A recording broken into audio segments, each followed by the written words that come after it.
ఎప్పుడైనా ఒకటి గుర్తుపెట్టుకోండి, మన స్థలం మొత్తానికి టోటల్ కార్నర్లో ఎట్టి పరిస్థితుల్లో టాయిలెట్స్ పెట్టొద్దు. యాక్చువల్ గోడకు కట్టడం కానీ లేదంటే టోటల్ మూలకు జరపడం కానీ చేసినప్పుడు ఇది వాయువ్యంలో ఉంది. సో వాయువ్య మూత దోషం కిందికి వస్తుంది ఇది. అర్థమైందా? సో పూర్తి మూలలు కాకుండా గ్యాప్ పెట్టడము అంటే కనీసం 4 అడుగులు గ్యాప్ పెట్టాలి. ఓకేనా? సో ఇప్పుడు మీ ఇంటి లోపల ఒక చిన్న కరెక్షన్ మనం ముందుగా ట్రయల్ చేద్దాం. ఎందుకంటే ఇప్పుడు ఇదంతా పగలగొట్టాలంటే కొంచెం ఖర్చు ఎక్కువ మీకు.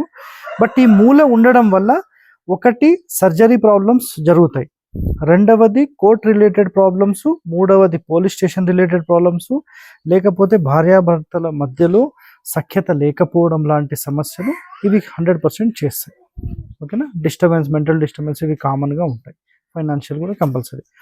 సో మీ యొక్క ఇల్లు అనేది టోటల్ స్థలంలో ఒక కార్నర్లో పెట్టేశారు. సో పక్కన ఇక్కడ కానీ అక్కడ కానీ ఎవరు లేరు కాబట్టి అది ఇష్యూ లేదు.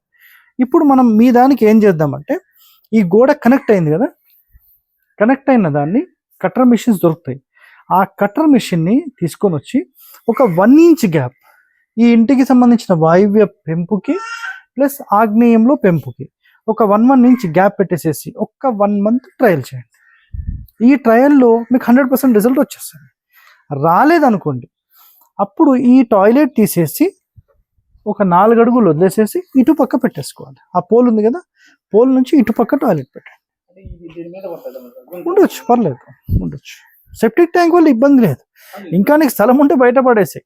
ఇప్పుడు ఇది పే చేయాలంటే పెద్ద పని, ఇది సింపుల్ పని. అర్థమైందా?